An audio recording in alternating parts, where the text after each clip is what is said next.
시편 119편 49절 50절 말씀 마음을 집중하시고 함께 읽어보십니다.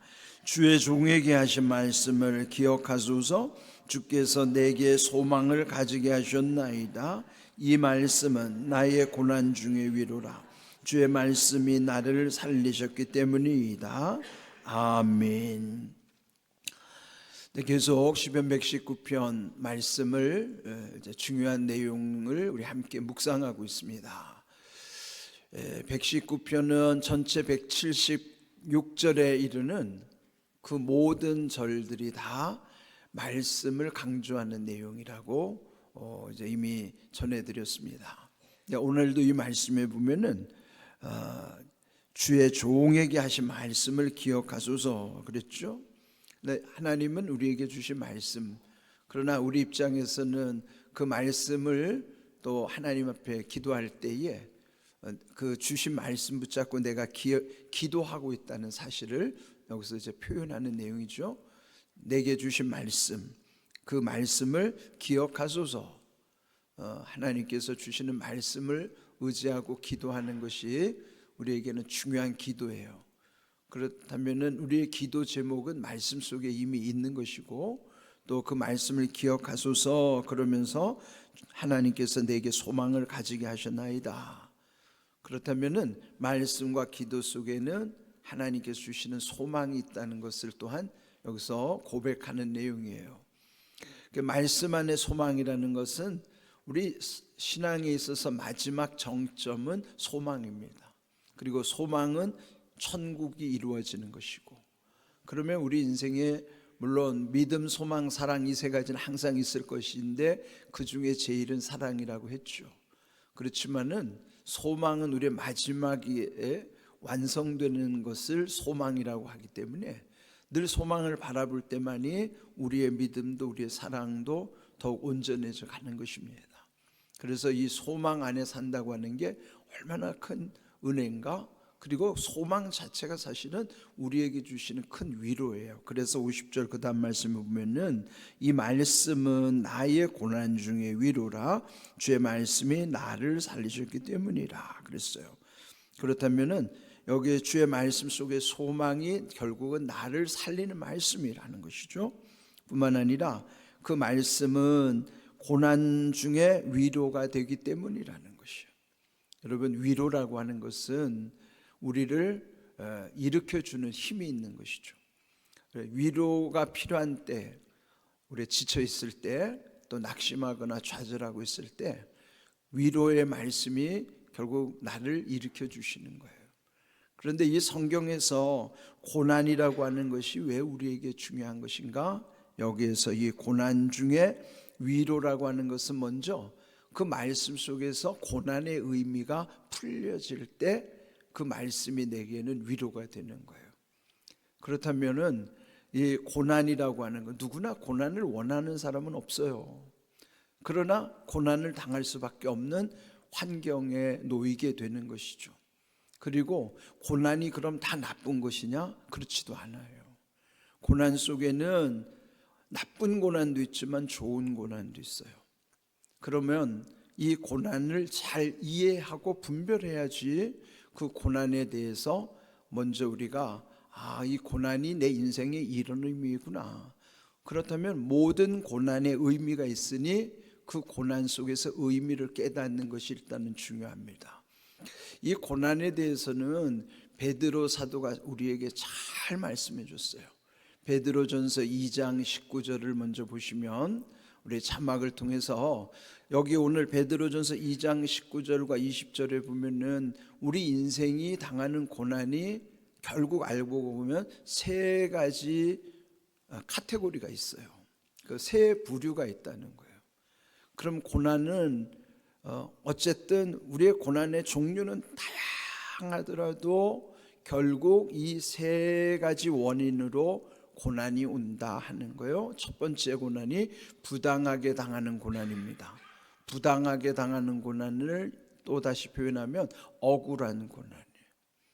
왜 억울할까요? 나는 잘못이 없는데 내가 고난당하는 것이 억울하게 느껴지는 것이죠. 물론 그 내가 잘못이 없다는 것은 내가 착각하고 있을 수도 있겠지만은 일단은 억울하죠. 고난을 당하면은 의미를 모르는 것 자체도 억울한 거예요. 왜 나만 이런 고난을 당할까? 그래서 부당하게 느껴지기 때문에 억울한 고난이라고도 일컬어지는 것입니다. 그러면 지금 이 억울한 고난의 대표적인 사례가 지금 이 남쪽 지방에 지금 엄청난 산불로 인해서 아직도 지금 이게 꺼지지 않는 불. 그런데 그 초기에 어떤 성묘객이 실수로 그 불을 낸 것이 그냥 온 산을 다 지금 이렇게 태우고 있고 아직도 끄지를 못하는 거예요. 지금 돌아가신 분들도 꽤 많아요. 그래 보면은 돌아가신 분이라든지 재산을 잃은 분들이라든지 이렇게 이런 모든 분들은 얼마나 억울하겠어요. 이런 게 정말 억울한 고난이에요. 그 내가 불을 내 가지고 내가 만약에 고난을 당했다면 그건 억울한 게 아니죠.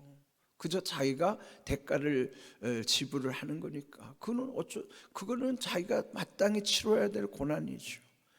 내가 잘못한 것으로 고난을 당한 것은 그는 이해가 되기 때문에 억울하지는 않아요. 그런데 지금 이 산불로 인하여 피해를 입은 이 많은 분들은 얼마나 억울한 고난을 당하고 있습니까? 부당한 고난이죠. 참 이런 게 인생을 살다 보면은 억울한 고난 당하는 일들이 적지 않습니다. 아마 여러분 지난 세월 속에도 억울하게 고난 당함으로써 아직도 마음에 상처가 돼서 고통을 겪는 분들이 있을 것입니다. 자, 이럴 때 어떻게 하라고 하느냐가 중요한 거예요. 이럴 때 여기 성경은 하나님을 생각하라는 거예요. 그러면 하나님을 왜 먼저 생각하라고 할까요? 하나님을 생각할 때 일단은 이 억울한 고난은 그 누구도 모르지만은 하나님은 아시는 거예요. 그러면 하나님을 생각할 때 하나님이 내 고난을 아신다는 것만으로도 내 마음이 조금은 뭔가 좀 내려놓게 되는 거예요.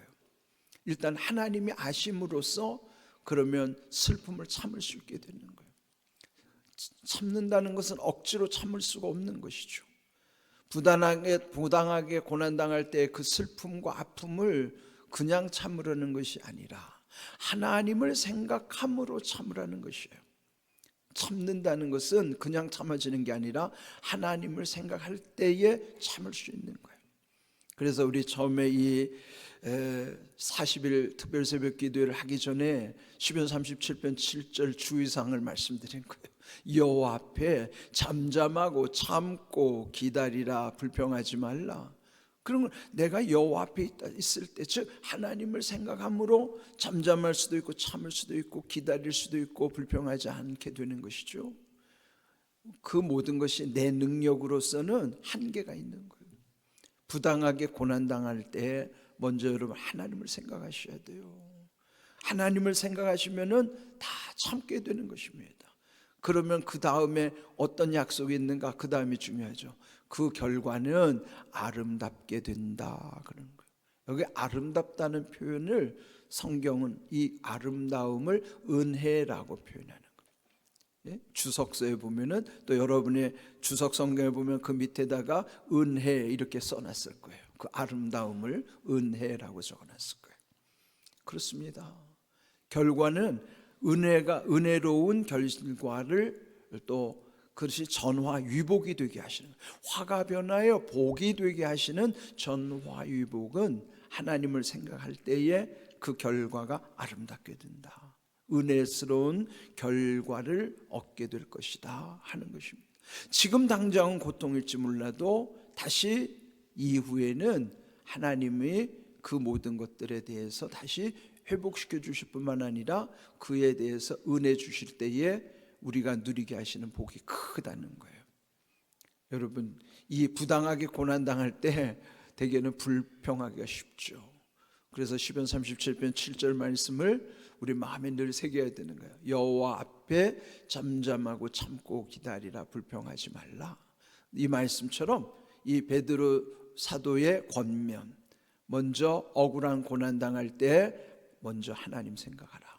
그리고 참을 수 있고 그럴 때 모든 것이 다시 하나님이 주시는 회복의 은혜 가운데 그 결과가 아름답게 될 것이다 하는 것이죠. 자, 이게 우리가 일상에서 누구나 당할 수 있는, 그리고 우리의 삶 속에서 언제나 겪을 수 있는 일이기 때문에 먼저 이 부당하게 당하는 고난을 기억하는 거예요. 그 다음에 20절 말씀도 우리 함께 읽어보십니다. 죄가 있어 매를 맞고 참으면 무슨 칭찬이 있으리요. 그러나 선을 행함으로 고난을 받고 참으면 이는 하나님 앞에 아름다우니라 그랬어요. 여기 또 두 가지 고난이 있어요. 처음에는 부당한 고난이었어요. 두 번째로는 죄가 있어 고난당하는 거예요. 죄 때문에 당하는 고난, 여러분 이 고난은요 정말 무익한 고난이고 쓸데없는 고난이고 당하지 말아야 될 고난이에요. 그런데 우리 인생이 보면요 죄를 짓고 당하는 고난들이 얼마나 많은지 몰라요.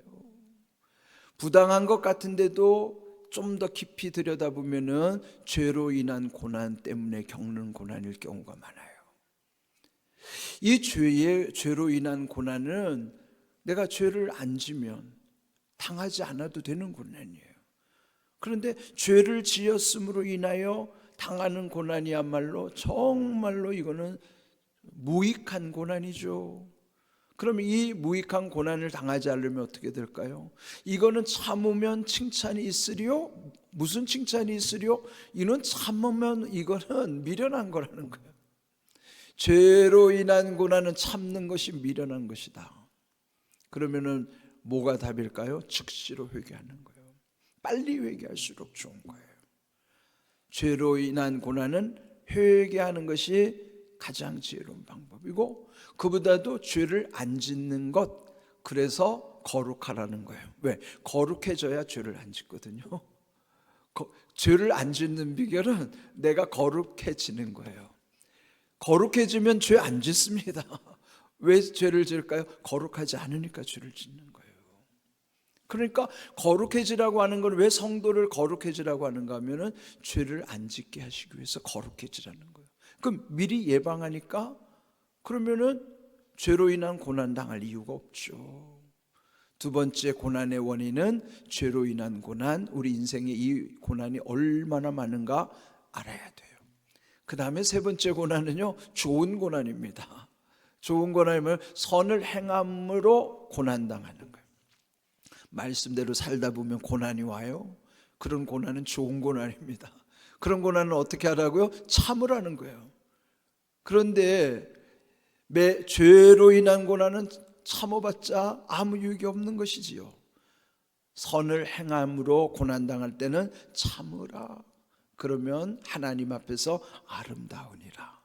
아름답다니 하나님 앞에서 은혜스러운 결과를 얻게 하시겠다는 것이죠. 그러니까 오늘 고난의 세 가지 원인을 말씀드렸어요. 첫 번째, 부당하게 당하는 억울한 고난, 이때는 하나님 생각하면 참을 수가 있고 그러면 아름답게 된다. 두 번째 고난, 죄로 인한 고난은 무익하기 때문에 이런 고난 즉시로 회개해야 되지만, 더 중요한 것은 거룩함의 능력으로 죄를 안 짓는 것이 좋다. 세 번째는 좋은 고난이다. 그 고난은 선을 행함으로 당하는 고난, 이 고난은요 여러분이 겪어낼수록 좋은 고난이에요.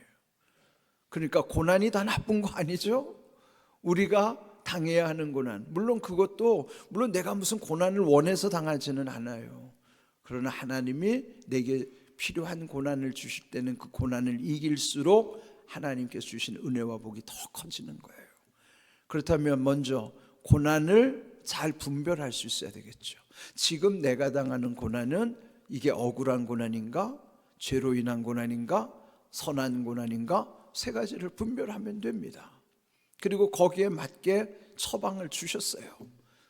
그 말씀이 깨달아질 때 오늘 이 본문에서 보면은 이 말씀이 내가 고난당할 때 위로가 되는 거예요. 자, 이 말씀이 깨달아지면 위로가 되잖아요. 아, 내가 어떻게 해야 될 것인가? 이 고난의 세 가지 원인 가운데 그거를 깨닫게 하시는 것이 내가 고난에서 위로를 받는 거예요. 고난 중에 위로가 되는 말씀이에요.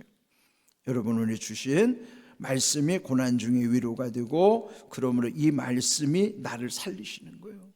죄로 인한 고난도 살리는 거, 부당하게 고난당할 때도, 선한 고난을 당할 때도. 고난당하는 것은 참 고통스럽고 그때 무너지게 되는 거예요. 그러나 이 고난의 원인을 깨닫고 그 말씀 속에 위로를 얻으며, 그러면 그 고난 가운데 소망을 주시면서 살아나게 하시는 거예요. 어떤 고난이든지 그 고난 속에는 하나님이 우리에게 들려주시는 해결책이 있고 주님의 음성을 들으며 살아나는 거예요. 오늘 주신 말씀, 여러분도 이 말씀처럼 말씀을 먼저 기억하십시오. 하나님이 내 주신 말씀을 기억해 주십시오만 기도할 게 아니라 주님의 말씀을 내가 기억하게 하시옵소서. 그리고 이 말씀이 내 고난 중의 위로라, 주님의 말씀이 나를 살리셨기 때문이니이다. 우리도 그렇게 고백하는 믿음 가운데 여러분이 당하는 인생의 고난을 잘 깨달음으로써 모든 고난 속에 하나님의 뜻을 잘 분별하여 여러분이 그 고난이 오히려 합력해서 선을 이루는 고난, 또 전화위복의 고난이 될 수 있기를 주님의 이름으로 축복합니다. 아멘.